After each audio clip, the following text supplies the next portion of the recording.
Aloha, and welcome to VOSR International, the Voice of Shortwave Radio.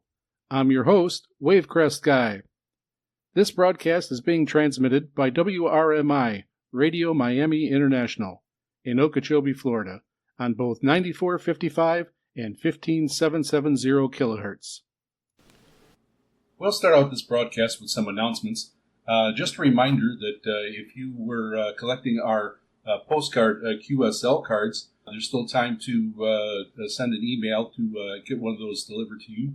Send us an email at VOSRINT@yahoo.com.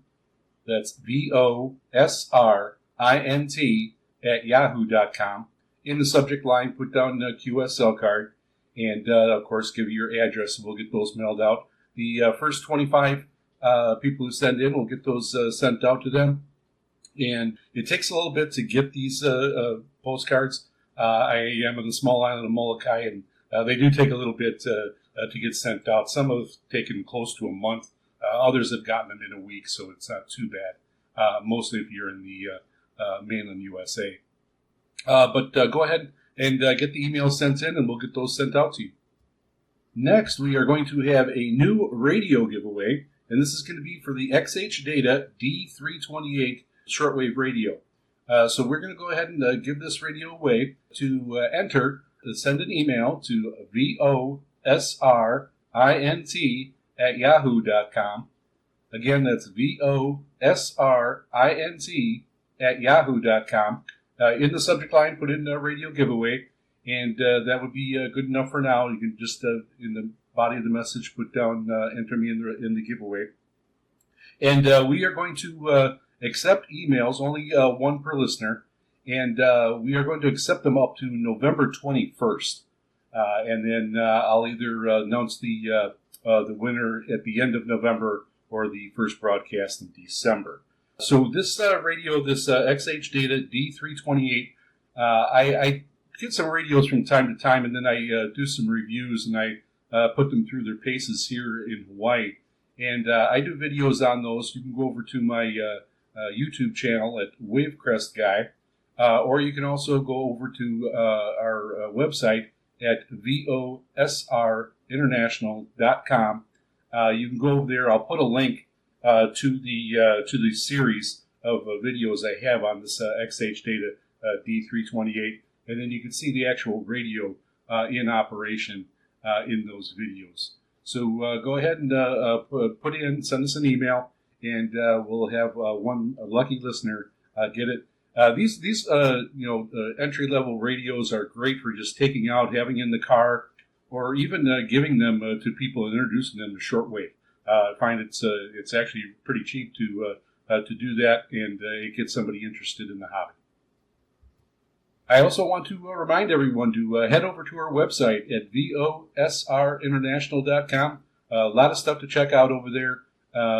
When you send in reception reports, and with your location, I take a pin on a map and I put it on the location, and I have a bunch of pictures you can flip through to see your pin on the map there.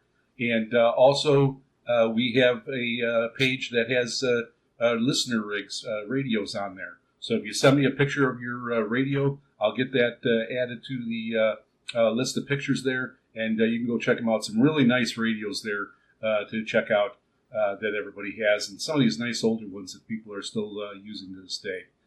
Really great to check those out. Next on there, we also have some VOSR International merch. You can go check that out, support the channel some, and it helps with this broadcast. It'll help me purchase airtime. Next, you can also contact us there. You can send us an email. There's a mail link there that you can click on and send us an email. Send us your comments about the show. Enter our giveaways for our QSL cards, radios from time to time, and sometimes we even do VOSR International merchandise. You can also check us out on our Reddit group, Grundig Shortwave Radio. You can go over there. All radios are welcome there, but you can go over there. I put some announcements on there, and there's a lot. It's a great place for people to join and post comments, post your reception videos, post questions. It's a really good group. You can check us out. Our membership is growing, and we have a lot of people posting on there on a regular basis. All right, now on with the show. So this next segment, I'm going to go over something that I haven't gone over before, and it's just going to be a travel segment. And I'm going to be taking a small trip.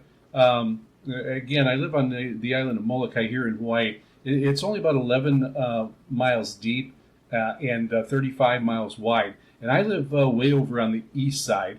And we own a timeshare over at Kinani Kai on the west side of the island. And we are going to be going over there and spending our anniversary week. And I am going to be bringing my Sea Crane Skywave SSB2 over there. Now, there is a volcanic mountain range in between the two, so I definitely get much different reception over there than I get over here. I've picked up a few different stations over there the last time I was there, and I'm going to try to take one of my larger antennas. The last time I just used my regular telescopic whip antenna, and then I also brought over my Radio Shack amplified shortwave antenna, and I was able to alligator clip that on, and that definitely improved reception. But I'm going to try to take one of my other antennas with. I might take the MLA 30 Plus over and see what I can get. I'm definitely more on towards the Oahu side of the island. Over here on Molokai, where I live, when I look out my lanai, I can see the island of Maui. It's only about 12, 13 miles away. And I could also see to the right as I'm looking out of my lanai, I can see the island of Lanai. Between those, on a clear day, I can see the other Hawaiian island of Ko'olave, and that is more down south towards the Big Island. Now, when I'm on the west side, and I'm going to be going on this trip at the end of this month, at the end of October. So when I am down over on that side, when I'm looking out the lanai over there, I'm able to see the island of Oahu. So totally different direction, not blocked by those mountains. I'm actually going to take my my Grundig AN200 AM radio. I'm also going to try over there and see what I can pick up AM-wise over on that side. And the Sea Crane usually does pretty good with AM reception. So I'm going to check that probably in the mornings and then in the evenings. I'm also going to be heading over there. My daughter is going to be coming for a visit in the first 2 weeks of February. So I'll be over there then also. And so it'll be a little bit of a longer stay. And I'll be able to try to do a little bit more experimenting. I may even take the Grundig Satellite 800 out there during that trip. Seems though we'll be there a little bit longer, but I'm not sure because we'll be driving around the island a little bit, and we will be coming back here to our condo on the east side also. But again, I will have some different reception reports, and I will report on how I do and what different stations that I do get over there. I will also record some of those and have some videos, and I'll post those videos on my YouTube channel, Wavecrest Guy, and I will also go ahead and put the links to those over on our website at VOSRInternational.com. That's VOSRInternational.com, and I'll probably have a playlist link there, and you'll be able to check out what I'm able to pick up on that side of the island. So it'll be a little bit different, and I hope to pick up some different stations. And I know when I'm there, I will definitely get some stations in better that I get over here, and some a little bit worse. I'm also going to try the airband over there. That is on the west side of the island. It's a little bit closer to the airport, and it definitely doesn't have that huge mountain range in between them. But there is still a small mountain there that we have to go through. But I'm going to try the airband and see if I pick up something. I know I was on the beach over there on the west side of Molokai, and I was able to pick up the weather band from the airport. They have a frequency there that constantly gives the weather. So I was able to barely pick up that. So I'm going to try that also, and I will report back on how much different my reception is from the east side of the island compared to the west side of Molokai. And it should be a pretty interesting little experiment. So let me know what you think. Do you go to different locations that might not even be that far, and does it really make a big difference for you? I know sometimes just getting away from interference it makes a big difference in cities and towns. I live in these condo complex here, and I'll be going to another one, and there's not a ton of interference at these. They're not overly crowded or anything like that, and they're more in a rural setting. So interference-wise, it's not too bad over here. But let me know if you've done that. Let me know what your experiences have been. Send us an email at VOSRINT@yahoo.com. That's VOSRINT@yahoo.com. Or head over to our website at VOSRInternational.com and click on the mail link and let us know. And now on to the next segment. This segment is going to be about me starting this broadcast, VOSR International. I've gotten a few emails inquiring about starting a radio broadcast on shortwave, and so I thought it'd be good to just have a explanation of how I actually came across starting this broadcast.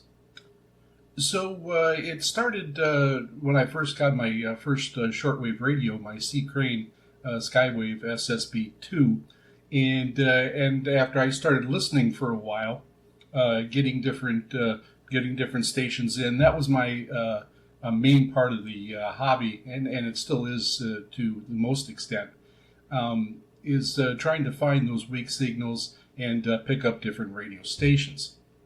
So I experimented with a lot of different equipment, antennas, and eventually different radios.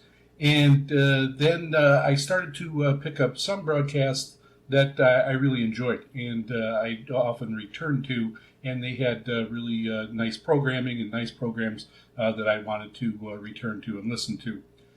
In doing that, knowing that there was quite a bit of religious content out there, and not a lot of different programming, such as playing music or even talk radio that had something of interest. So when I started listening, then I came across VORW, the Voice of the Report of the Week. I really enjoyed that show. It's great programming. And as I was listening to more of his broadcasts and searching online and listening online, also checking out his YouTube channel, I was able to find out a little bit more about how he got involved in it and how he does it, and actually found out that it might be actually quite reasonable to start a broadcast and be able to put one on and get it broadcast out to everyone. So I started looking into that, and I probably started looking into that in December of 2024. And when I really started to get a little bit more serious was in January. I actually had an idea of, I was into the hobby of shortwave radio, of course, and so that's what I figured I'd try to focus the show on.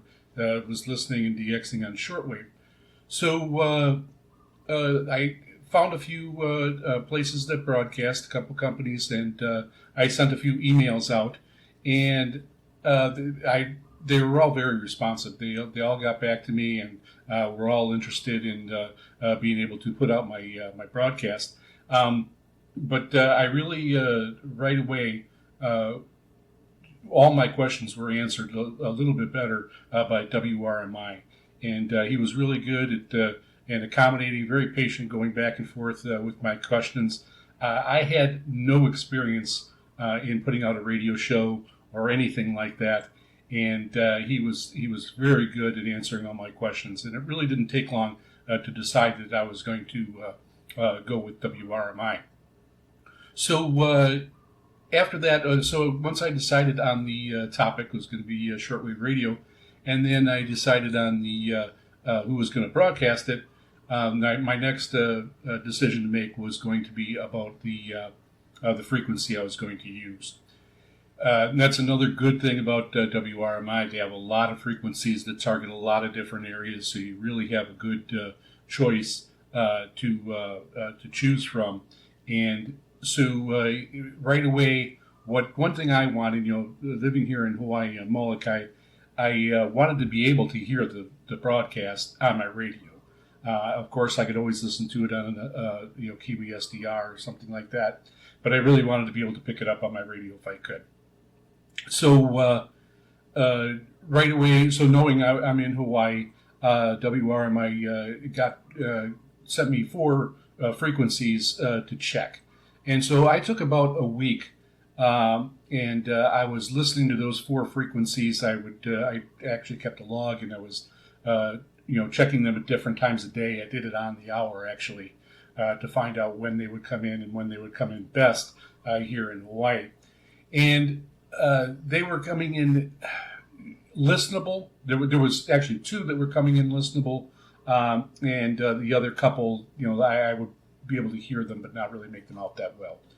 So I really only had those couple options, and I was starting to think that maybe that was one thing I was going to have to sacrifice, is not being able to listen to it here over the radio. But then at the last minute, they remembered one more frequency that they don't use as often. It's not as full compared to some of the other frequencies they had. Was 9455 kilohertz. So it was actually off at a certain time. He gave me a range of hours. He said, if you want to go the hour before we usually start or the hour after it ends, we can actually keep the frequency open for that extra time, or open it a little bit early. So I began, trying to listen to that one, and that one did come in good, and it came in good at the times that were available. That's the other thing. On the other couple that I was able to get occasionally, there was scheduling conflicts, and there was something already scheduled there, so I couldn't get the time slot the day that I wanted, and so that just didn't work out as well. So this ended up working out great. So I chose, my first choice was 9455 kilohertz at 0400 UTC to 0500 UTC, and I went with that. So I did that for the first couple broadcasts. It was actually the first 3 or 4 broadcasts, and I was getting a good response. I was getting good communication, and here's what I want to reiterate again. It is really important that I get some communication back from listeners, reception reports, send messages, just say hi, tell me what you thought about a segment. That's really important, and it keeps the ideas flowing of what is going to come up on the next broadcast. So I was getting good response, and I really wanted to expand my audience, and I wanted to try to get over towards Europe. And so I inquired about that, and 15770 kilohertz was probably one of the better ones that they had going over to that area. And there were a few time slots open on that, but now here was one where 15770 kilohertz, I cannot get that here in Hawaii. It's broadcasting the other direction. I just cannot pick it up. So to listen to that, I went over to Kiwi SDR, and I just chose a whole mess of different locations throughout Europe to see how the broadcast was being received out there. And it was, it was very strong, good average propagation days. It goes out really well. We've had a couple days, with our broadcast going out there now, that propagation was not good, and it didn't go to Europe very well. It does cover the east coast of the United States also, going up through that end of Canada too, and actually even towards the Midwest on better days. So anyways, I ended up picking that. The time slot was another difficult one. I ended up taking 2300 kilohertz to 0000 kilohertz. That is late night for over there, and the only other option I had was very early in the morning. So I am still looking into that, possibly changing. It would be, over in Europe, it would probably be 6 in the morning to 10 in the morning. Those are some of the times I could probably take, but I don't know how good that would be either compared to later at night. So if anybody has any thoughts on that over there, if they think the early mornings would be better, shoot me a message and let me know. Send it over to VOSRINT@yahoo.com. That's VOSRINT@yahoo.com. And let me know if early morning would work better on 15770 kilohertz over to Europe. So now with that, I was set. I had 9455 kilohertz all set up at 0400 UTC. And I had no experience in doing a broadcast. So I was originally thinking that I would just get a microphone and just go ahead and start recording. I looked into a couple different pieces of software to use to record. Something basic and something easy to use. I found one that worked on my phone, Audio Lab, and that was pretty good. And I was just using my phone for that first broadcast.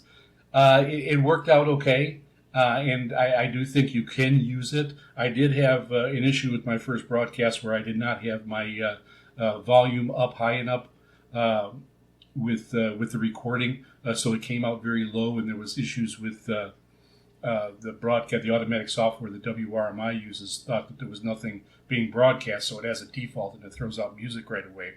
And that was at the very start. After I started talking, that didn't happen, but there was just issues with that first broadcast. When they had the first rebroadcast, they were able to turn up the volume for me, and everything worked fine from there. But it did get me to thinking that I do probably have to do something different as far as my equipment. So I'll talk about that a little bit. There really isn't a huge expense to the equipment. You can keep it as cheap as you want. First off, I did not have a microphone. My biggest issue was my laptop. It was extremely old. It was about 20 years old or more, and it was just fraught with problems and constantly locking up and not running very well. So I knew I wanted to try to get something newer there. And that was more, for myself too. So if you have any type of laptop that you're not having any issues with, you're fine. You're ready to go. There won't be an issue there. So I ended up getting a laptop, and I didn't spend a lot. I only spent a couple of $100. But then I ordered a microphone off of eBay, and extremely cheap. It was only like $15, and it wasn't any better than, if you remember, those portable tape recorders you got in the 1970s and 60s. The microphone with those is basically what it was. It wasn't much better, but it did work, and I was able to go ahead and use that at the start.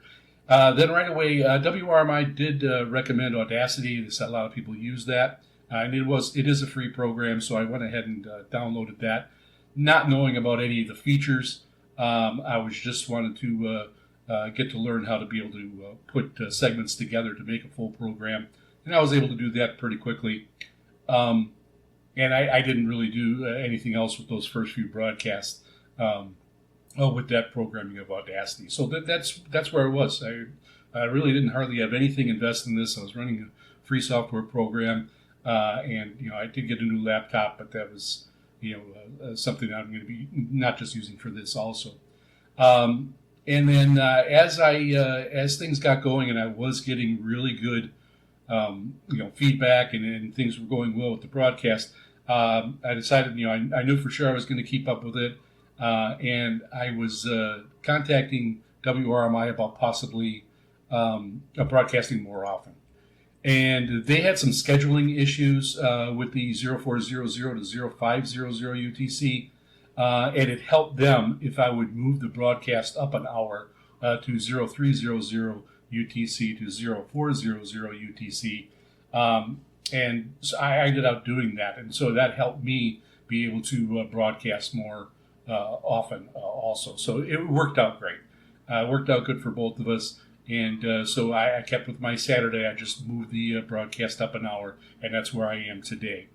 And then a few months later, I went ahead because it was going well, and I wanted to go ahead and add another frequency, and that's when I added 15770 kilohertz. at 2300 UTC. So it worked out well. I was getting the coverage that I wanted. I still go over to Kiwi SDR to listen to the broadcast on 15770, make sure everything's going out all right. And then I am starting to get some good communication from people in Europe, so I'm knowing where the broadcast is hitting, and especially on days with good propagation. So then, as it went on a little bit here, and this is just something that's happened in the last 4 months now, I decided to go ahead and try to make my life a little bit easier and get some different equipment. So first off, I wanted to get a better microphone. The microphone I had, like I said, it worked, but it was the cheapest you can get, and didn't really have much for sound quality.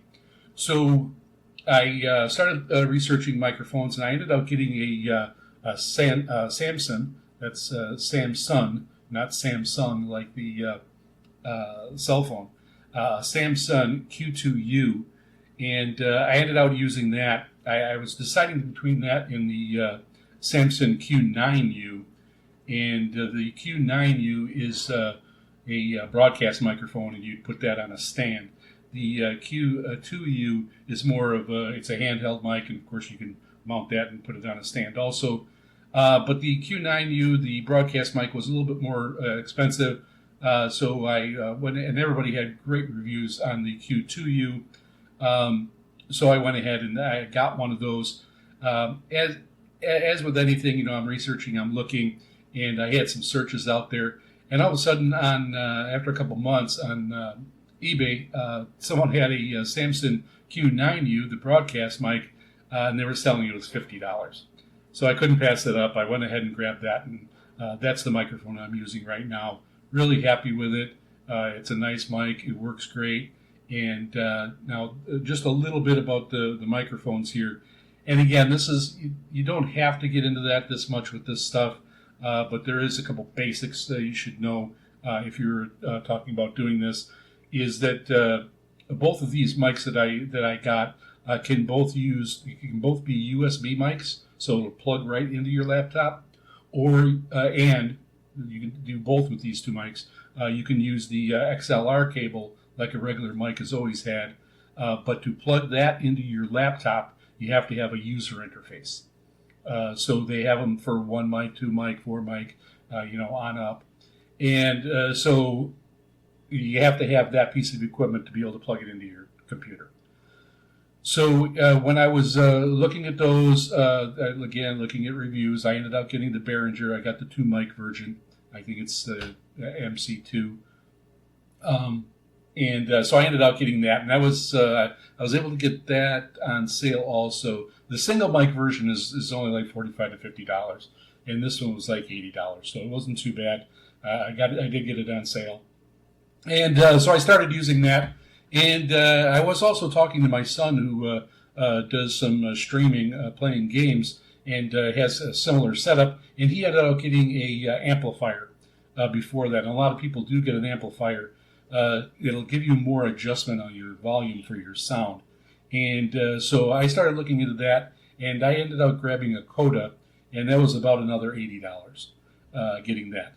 I do have a swing arm, boom arm for my microphone that clamps onto my desk, and basically that's it. That's all the equipment I have. So again, I didn't really have to. I could have stopped at my Q9U and used it as a USB mic, and I would have been all set to go for $50. It came with a desk mount, so I was able to have a little tripod there.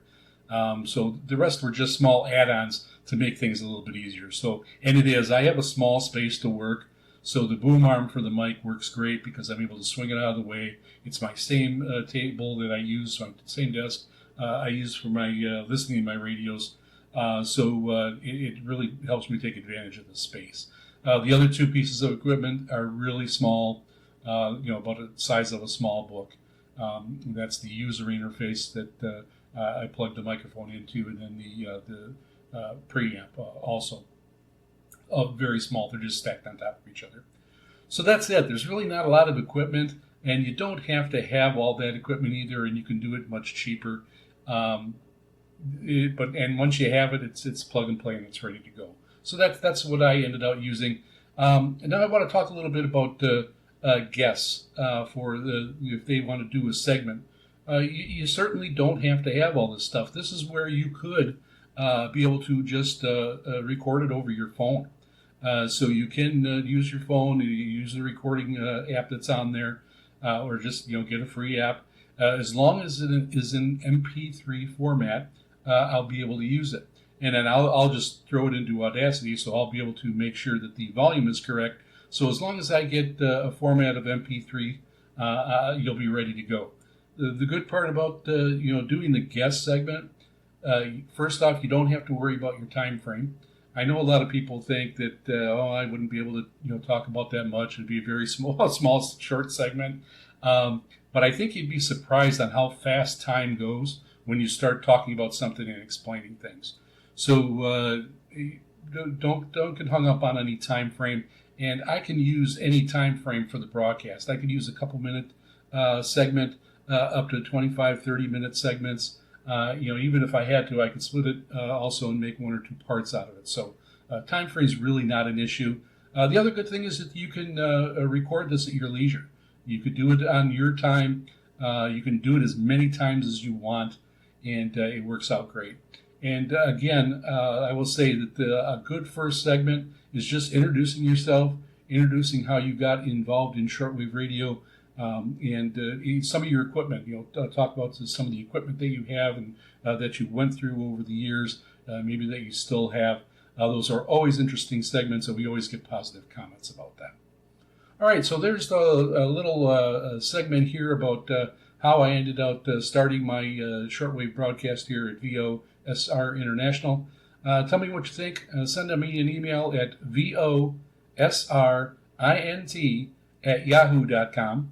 That's vosrint@yahoo.com. Or head over to our website at vosrinternational.com, and I will. There's a mail link there that you can click on to contact us. I will also put some pictures there on the website of the equipment that I'm using, and kind of show it in use, where I've got Audacity running. I'll show you a picture of the microphones that I do have, and the user interface and the preamp. So you can go ahead and check that out. And now on to an equipment segment. For this segment, I chose the MLA30 Plus antenna, which is probably arguably one of the most popular commercial antennas out there.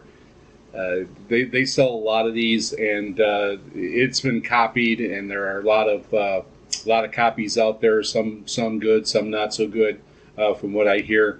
I've got two of them myself. I have a blue light version, which I bought first, and I paid about $23 for that one. And that one worked great. It worked better than my whip antenna. It was better than anything I had.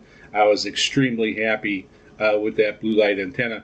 And as I started posting videos, I had people send me messages saying, "Oh, you got a knockoff. That's not the original. The original is the green light version." Again, in all the looking, I don't know how true that is. The green light might not be the original. It might just be a better version. I really don't know for sure. But anyways, I was given a link to a green light version, and I bought that. And that one was more expensive. That was about $35 for that one. But it was better. It definitely had a lower noise level. And it brought stuff in a lot clearer. So it was quite a bit better. So it kind of depends where you are in the spectrum. If you're using a radio with just the whip antenna, I kind of feel that any MLA30 or MLA30 Plus is going to improve your reception situation. So take a look. And the other thing is when you're buying these, when you're looking out there, it's not going to say it's a knockoff version. It's I have never even found it where it says that it has a blue light or a green light. I have had people report that they've seen that where it did say it was a green light version. So try to look as much as you can, through those descriptions and see if you can find one like that with the green light. That is the one I have now. Again, I don't know if there's improvement in the circuitry or whatever, but my green light is definitely better. The other thing, my blue light version, the loop on it is a little over 30 inches, so it is a little bit bigger. And my green light one is smaller. That one's only about 28 inches. So there was a difference there. And again, I don't know if that makes a huge difference with it, but it is something to keep in mind. So just doing a little checking on these, I found that it's mostly accredited going back to the 1980s, this design.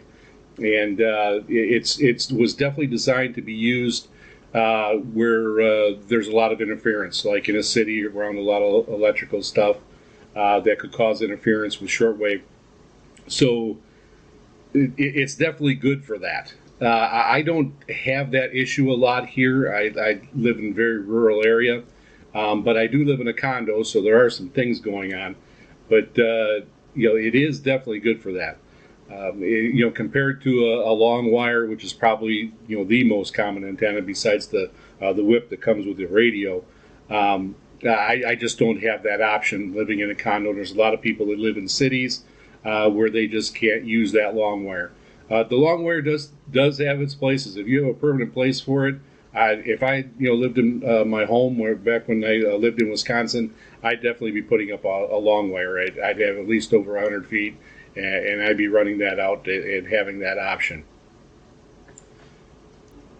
The long wire is also good for being portable. You can wrap a 25-footer up and take that if you're going to a park or something like that, and lay that out. And it lays out quickly. It carries, it just fits in your pocket. You can put a 50-footer even and take it out. So the long wires do have their place, and they're one of the better ones around. And they're simple and cheap. You can make it yourself.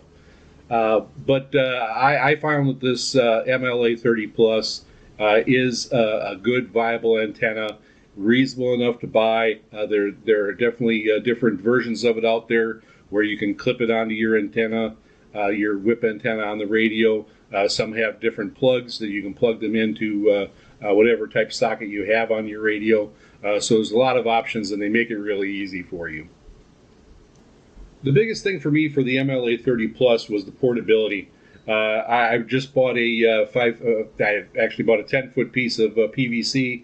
I cut it in half and I mounted it on there. So it's on a 5-foot mast, and it's really easy for me to have on my lanai. I can lay it out across the railing on a chair, and it's in great position to work right away. And I literally have it up in seconds. And when I'm done, I just grab it, either set it in a closet or set it against the wall, and I'm good to go, and it's not out in the open.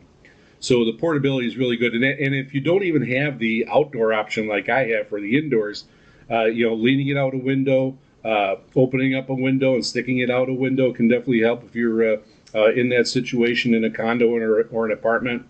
Anytime you get it a little bit more outside, it's definitely going to help with your noise. But I have experimented with a couple long wires, and this MLA 30 Plus is so much quieter with the noise floor than a long wire that I've been able to try anyways. So definitely experiment when you get that, and try different locations. That's pretty much like any antenna for sure. A couple things you need to know about it, the MLA 30 Plus, is that you will have to, it needs power, so you will have to plug it in with a USB. I keep it on my radio desk here, so that they call it the bias box, is right next to my radio. That's where you plug the USB into it for power. And then it's got the antenna plug in there, and then the jack that comes out that you plug into your radio. So that's how it gets amplified. Then there's another box out by the antenna itself, and that's what the wire actually wing nuts onto. And in there, that's all. There's electronics in there, and that is all usually epoxied for weather tightness. And then it's got a seal on it, and there's 4 screws on there that hold that closed. There are a couple of adjustments that a lot of people don't know about on these antennas. There's attenuation adjustment on the box over by the antenna. So, and you can you need a very small screwdriver, like an eyeglass screwdriver, and there's a small pot in there, and you'll notice it has a slit in it, and you can turn it. It doesn't even turn a full revolution. It's probably about 2/3 or 3/4 of a full revolution, but that's how you get the adjustment that way. Mine was set pretty good right out of the box. I believe I didn't even, I did move it around. I did mark the where it was when it started, and I ended up keeping it there. But then in the bias box that's close to the radio, that one has RF gain on it. And here's another situation where it would be a lot better, I think, if that switch or the tuner for that was through the wall of that box and on the outside, so you didn't have to keep taking the top off of it. There's no screws on this one. The one outside is watertight, so there's screws on that one. This one just pops off. You can put a screwdriver in there and pop it off. Same thing though. There's a little pot in there, and you use an eyeglass screwdriver, and you can turn that. That one I did change, and I did it probably about 1/4 of a turn. I turned up the RF gain, and that was, you got to, because of the way it's set up, you got to kind of find a balance. You have to find a balance between, the noise level and, being able to hear signals coming through. So that's what I ended up doing there. I might have to adjust it a little bit more again. It might be a little bit too high on the RF gain, but it is something you can adjust. So if you do have one of these and they haven't done that yet, take a look at it. I believe if you have like an SDR with that waterfall display, it might help you a little bit more when you're turning that RF gain. Otherwise, with a regular radio, you can do it by just listening, and a good pair of headphones will help with that. But it might not be as precise as watching it on the screen and being able to turn that. So that is something to keep in mind. If you do have an SDR, that might be something you can use to make this adjustment. Right now I have two antennas that I use mostly. I use this MLA 30 Plus, and then I've got the K180 WLA that I have been using. So I've got two out there, and I usually set them both up at the same time. I have heard reports, just one person actually sent me a message in, and on the back to the blue light MLA 30 Plus, he said he could not get anything with this. His was really bad. So I wanted to kind of bring that up because you might have that issue. If you do get one, maybe there is, I don't know if that was just a bad one or what the deal was, but he said he couldn't get anything on that antenna. Everyone else I'd heard, they always say that the green light one does perform better, but the blue light one it's still better than the whip or whatever. But once you get the green light one, it seems like you don't use the blue light one very often, and that's what happened to me. So I just recently took the blue light MLA down. So I took that one down, and I'm not using that one at the moment. So right now I've got these two, and so they're both good antennas. And again, the portability is really a big thing with these, and making them easy to use. Plus that noise floor. So there's probably other reasons that other people have for liking this antenna. I think the main one is that they just work. They do work really well, and they work in a lot of different situations. And that's what you'll find. If you can get an antenna that does that, it's going to become really popular. There are quite a few other a little higher end antennas out there, but if you want to get into it and just have something a little better without spending a ton of money, you can try one of these. They're still, if you look at AliExpress or Amazon, they're still right in the mid $20 range. They start there. I believe they go all the way up into $40 and $50, and I think this is one of those where you can spend more and maybe not get the green light one, but definitely look for that green light one if you possibly can and get it. But either way, if you just have the regular whip antenna, I really think that you're going to find improvement with this MLA 30 Plus. In setting up the MLA 30 Plus, they are directional antennas, so the where you have them pointed does make a difference. I have found, and if you're in a condo like my situation, you don't have a lot of options. Like my lanai, points out to the east, and that's the direction my antenna is going. I could bring it in, still on the lanai. It wouldn't be out in the open, and turn it around and try to make adjustments that way, which I have. I just found that they might have made a slight difference, but for all around listening, just keeping it out at like a 45-degree angle, leaning on a chair and then against my railing, going out, pointing up to the east, seems to be the best. The loop is horizontal to the ground, and it just works the best overall for me. So anytime you're trying an antenna, there's a lot of experimentation you want to do and different things you want to try. So just get into your routine of different scenarios and different situations and different ways you can set it up and see what works for you. So all in all, yes, I do recommend the MLA 30 Plus. I have for many people. I haven't had anybody who's bought one come back and say that it was not a good antenna and it didn't work for them. Everyone who has come back to me, I've had a lot of people say, hey, I watched your video or heard you talking about it, and I went and purchased one. They all have said that it's worked really great for them. And a lot of people reported bringing in stations that they haven't heard in decades or a long period of time or never even heard before. So it does help. It is a good antenna, and for the price point, and honestly, it could be the last antenna you ever buy. I'm always kind of looking at for the next best thing. If there's something else better out there that can give me a little extra reach or bring in those weaker signals, I'm all for trying that. So then that's part of DXing, anyways. So let me know what you think. Let me know if you've got a an MLA 30 Plus antenna. Let me know if you've got a blue light or green light. Let me know if you're listening to it and using it right now as you listen to the program.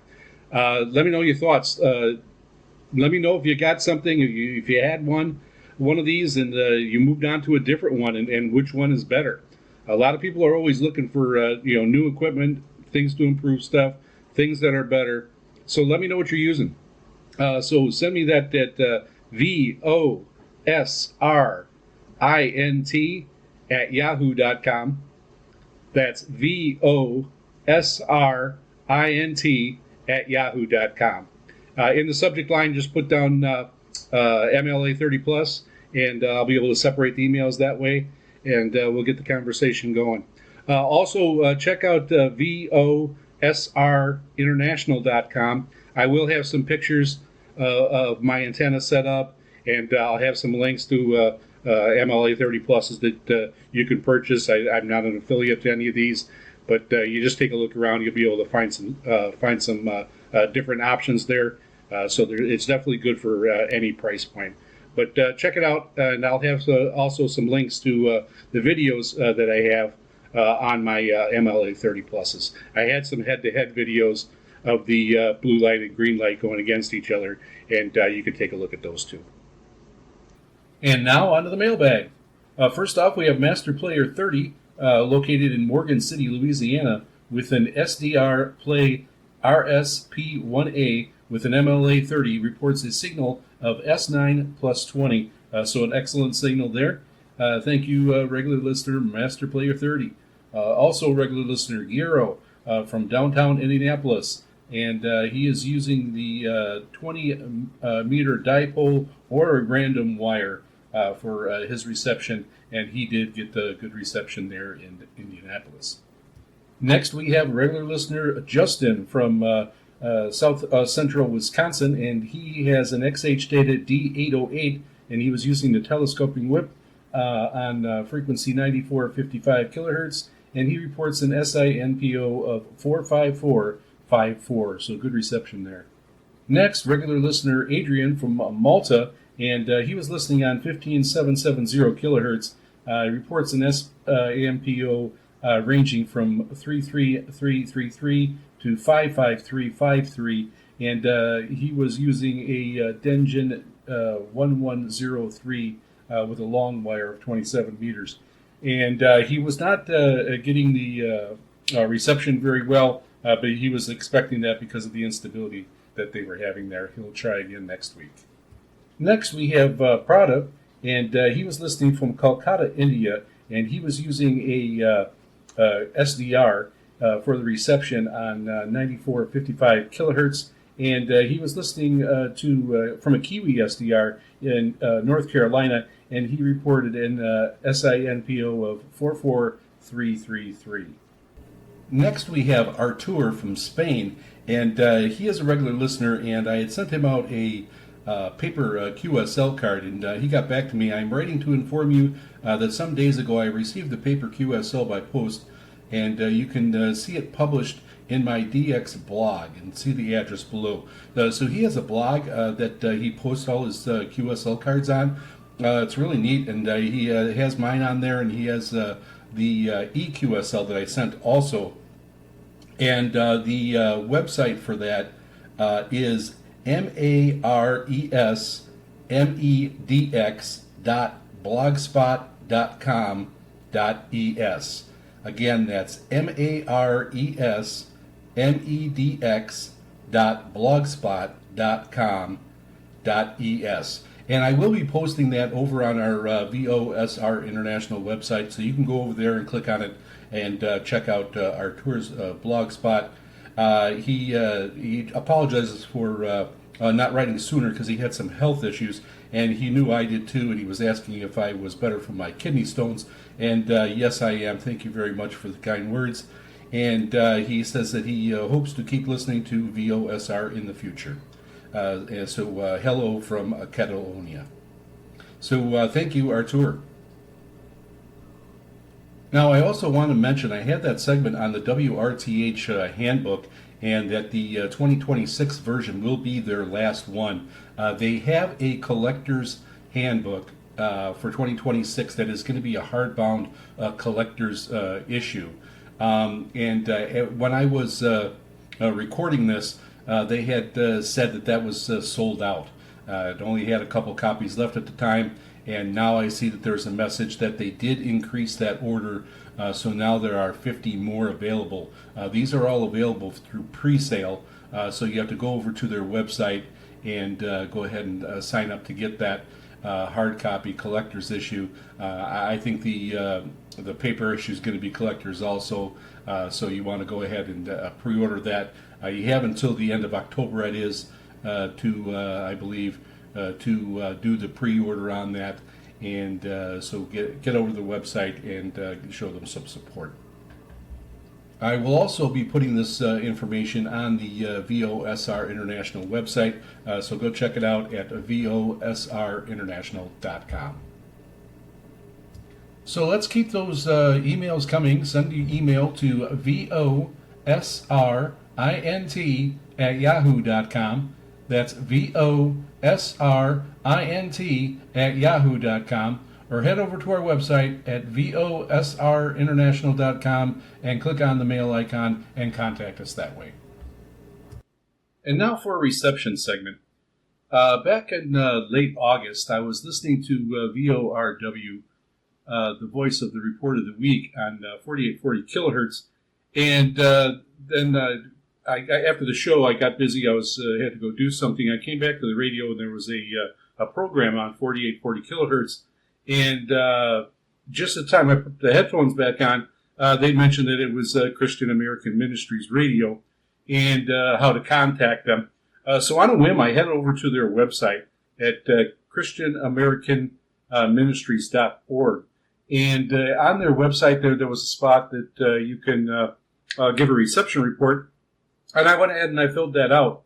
And again, I sent the email there right from their website, and I totally forgot about it. Well, here come toward about a month later, pretty much exactly, I went to the mailbox, and I ended up getting a nice packet here from them, and it comes from Louisiana, and they sent it out. They sent out again, this is a Christian ministry, and they sent out a little booklet Is Jesus God or a God? And written by Matthew D. Dwyer. And it's actually a nice printed little book. And then they also included a QSL card that they have that they send out. And they do list their current broadcast schedule as of 9/15/25. They are on WRMI on 5850 kilohertz at 9 p.m. on Central Time on Fridays.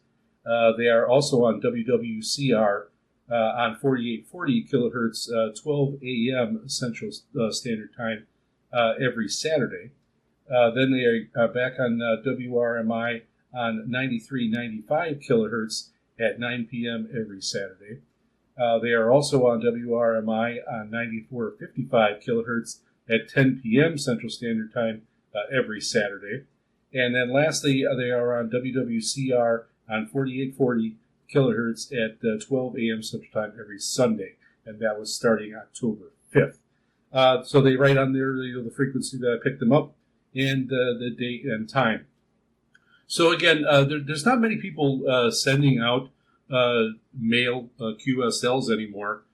So it's really interesting when you end up finding someone that's still doing it. And again, this was very easy to do. I will take a picture of what they sent me here, and I will get that put up on our website at VOSRinternational.com. And you can go over there and take a look. And it is something that they do. It is an expense to them. I see on here it said it cost them $4.47 US to get that mailed out. But it is something that they still did, and it got it in a fairly reasonable amount of time, especially over here to Molokai, Hawaii. So I will get those pictures put on the website, just be on an update page, and you can go ahead and check out the QSL information that I got from them. So let me know, has anybody else gotten anything from this ministry, gotten a QSL card that way? Let us know at VOSRINT@yahoo.com. That's VOSRINT@yahoo.com. Or head over to our website at VOSRinternational.com and click on the mail icon and send us a message that way. And that concludes our broadcast. Be sure to catch our broadcasts every Saturday at 0300 UTC on 9455 kilohertz, and also on Saturdays at 2300 UTC on 15770 kilohertz. Transmitted by WRMI, Radio Miami International, from Okeechobee, Florida. Until next time, ahui ho, everyone.